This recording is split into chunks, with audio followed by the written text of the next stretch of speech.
Hey, what's up everybody? Video 44 coming at you with another video. Alright, so I've been doing a little thinking. As I told you guys a little earlier, I'm starting to warm up to the idea of Kyle Kuzma coming back, or whether I'm always happy to have Kyle back, but I'm warming up to the idea of what acquiring him can mean to us, and of course, having a strategy that works in place that puts us in a position to move forward confidently with the players that we have retradable assets and stuff like that. I think Kyle Kuzma has proven himself to be somebody that we can acquire that would give us more value than the player that we initially traded to Washington. He's played a lot better. He's turned himself into a more consistent shooter, more all-around player. He does a lot more within his offense.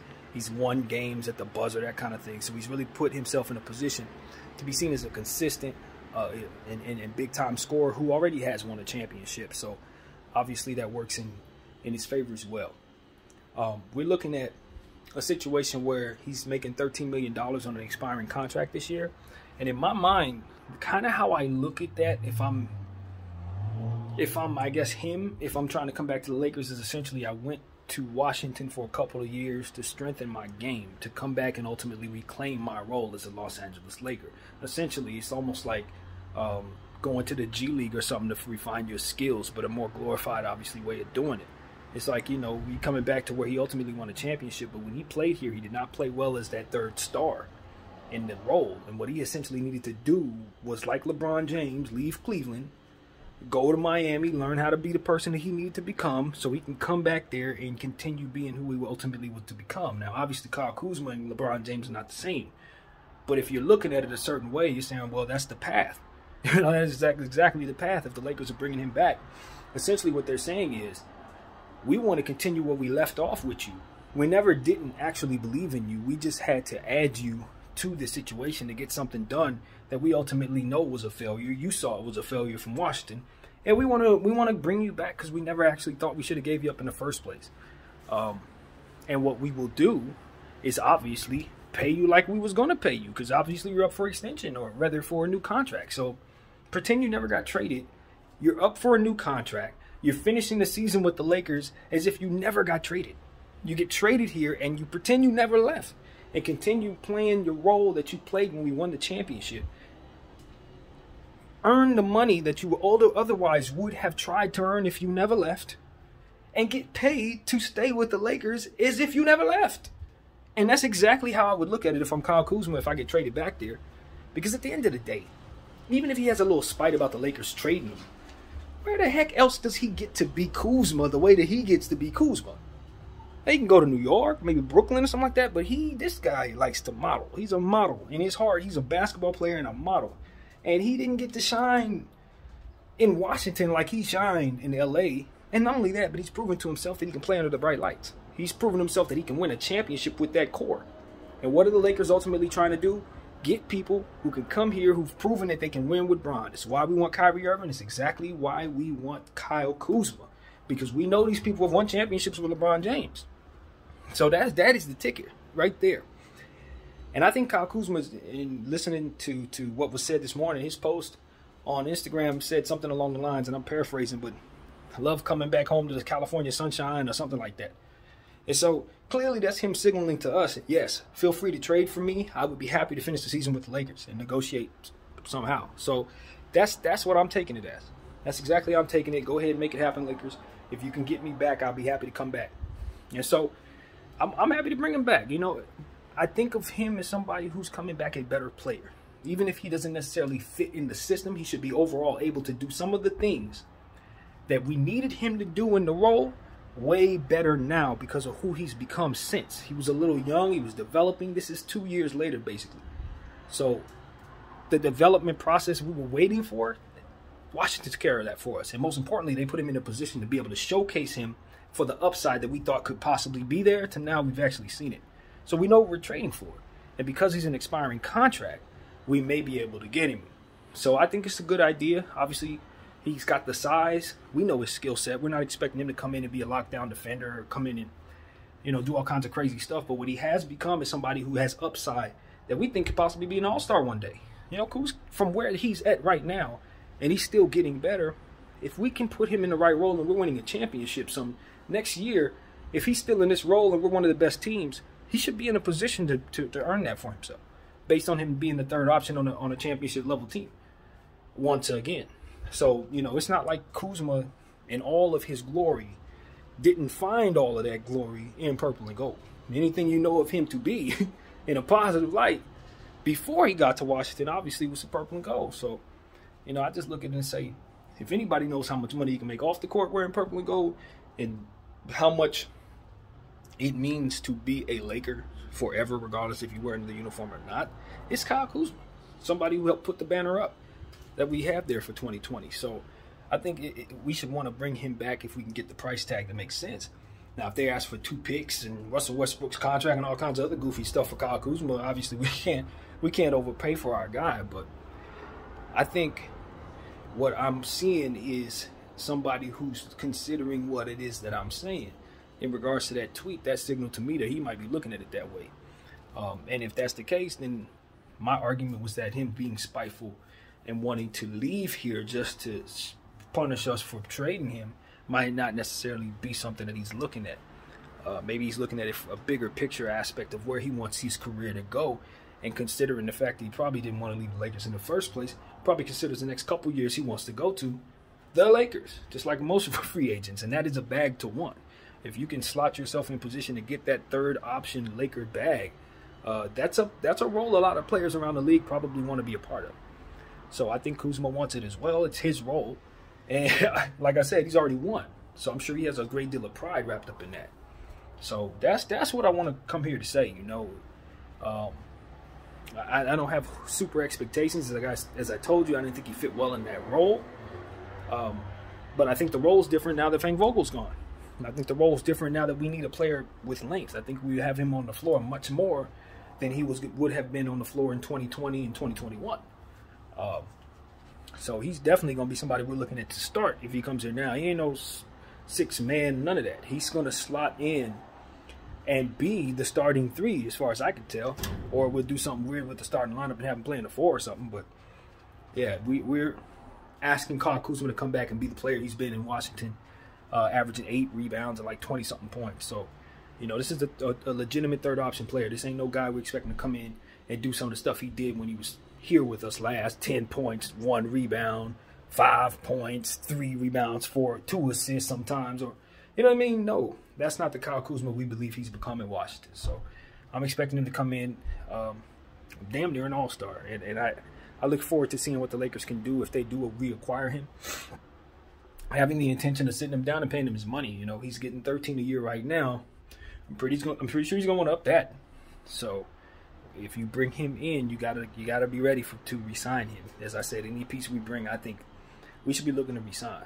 So that's what I think about the whole situation. If we bring Kyle Kuzma in, obviously it's almost like reassembling some of our old core. So, you know, it should be very interesting to see how quickly he gets involved in everything we do.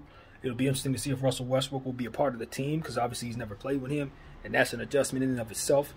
But I'm encouraged to see that Kyle Kuzma can kind of improvise. He's good in the open court, obviously. We know our guys. We don't have to break down his game, but it's one of those situations where it's like, I think he can help us in a lot of areas depending on who we give up to get him. Because I'm hearing they talking about giving up Lonnie Walker, and I'm like, slow down.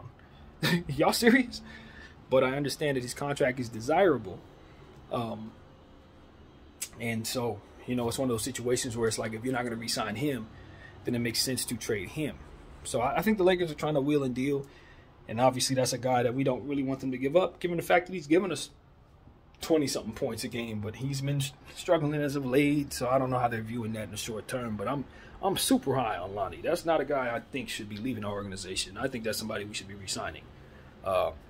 With Kyle Kuzma on the team, with Lonnie Walker, Wenyen Gabriel, Austin Reeves. Those are the Lakers. I don't want them to go anywhere. If we get Kyle Kuzma, obviously I want to re-sign him, just like I didn't want to trade him in the first place. So it's one of those situations where, well, I'll take that back. You guys heard me say I want to trade Kyle Kuzma, but I think the problem was I hated how we were using him and I hated how he was playing.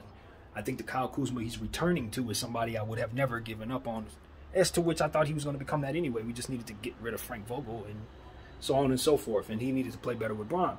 And I think part of what we're asking Bron to do now will change Kyle Kuzma's role, because that version of Bron is going to be more likely to help Kyle Kuzma get involved. The Bron we have right now understands himself to be the second option. So his main job is to score the ball and get the ball to AD. Now, if he comes in, Kyle Kuzma does, that is, LeBron James' role doesn't change. So he's going to be more likely to make passes because we're asking him to pull back on some shots. So it's going to be interesting to see how they work that equation in. Kuzma is coming back to this team, but the role's a bit different. And the other guys around him's roles are a bit different. And he's going to sense that if he comes in immediately. Like, AD's number one now. Like, for real, for real. Ain't no, nah, we getting, and his job, I'm getting ahead of myself. Obviously, he hasn't been traded here, and I don't know that he will be. But if he gets here, part of his job is going to be to help create space for AD, help him with the rebounding, and, of course, get the ball to AD in the second half like everybody else. So, you know, he hasn't been in 2 years. I don't know if we're going to get him. I actually think it's a long shot that we get him because I think they can get better packages for him.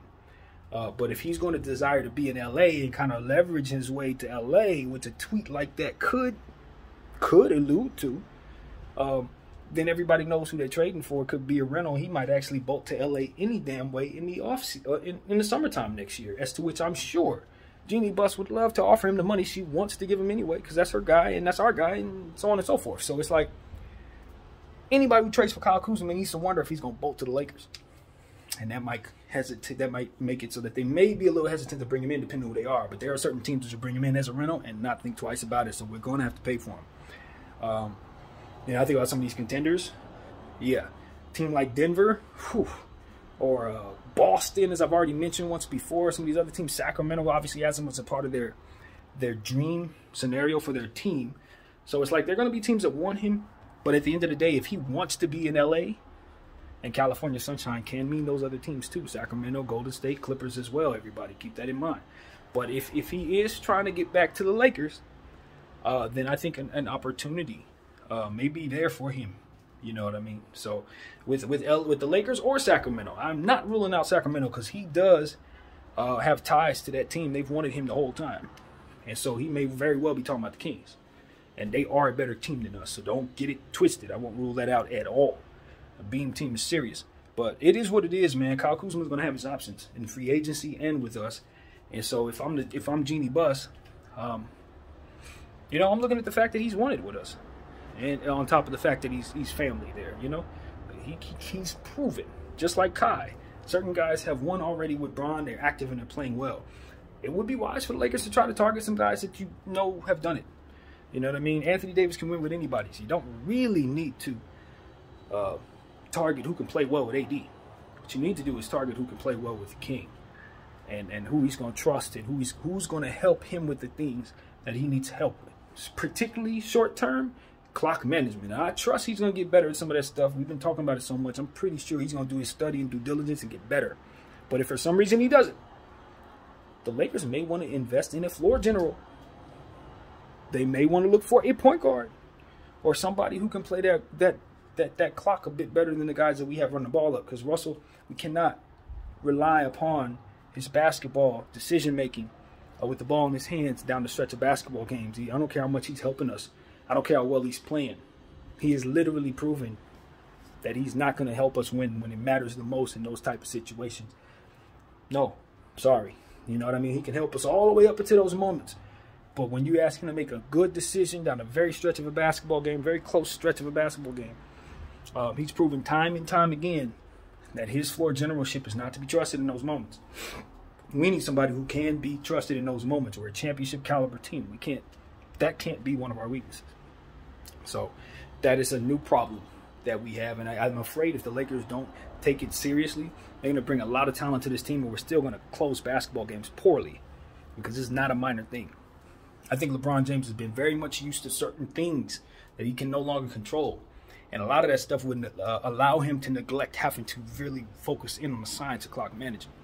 But I think it's time. With Father Time meeting up with us, it's high time we manage the clock better. See how that works? We got to get better at that. So that's how I look at it, Bron. Don't neglect that aspect of your game, man. It'll put about 10, 11, 12, or maybe more wins on your future. But the way that we closing out these basketball games, it shows me deficiency. Simple and utter deficiencies. And so we got to get that right. Or bring someone else who can. Mike Conley is something you better bring somebody who can. And look, I'm not up for bringing in another small guard. With that being said, that's why I haven't mentioned Mike Conley, even though I know he's probably someone the Jazz would love to trade, and he's somebody on one of the contracts that we could probably bring in.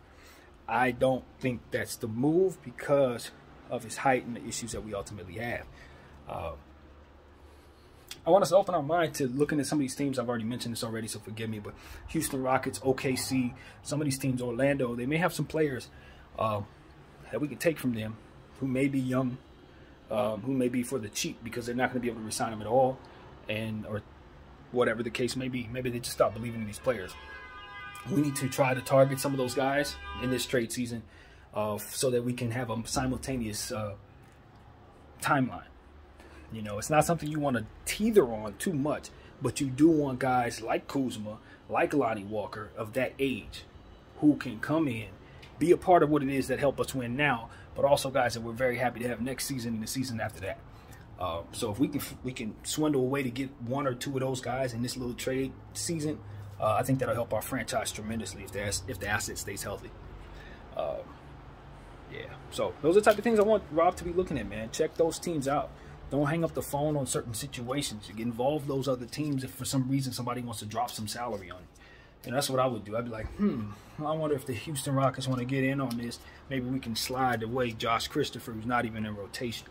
You know, let me see if the Oklahoma City Thunder might want to get involved in this. I know they have a love for picks beyond understanding. Maybe they would be willing to give me some of those young pieces on the back of that thing. See, that's how I'm looking at using our picks. Because, you know, to be honest with you, we can give our picks to any old random team. But I would much rather give it to a team who already has 1 million picks and they hoard them to death because they're more likely to covet them.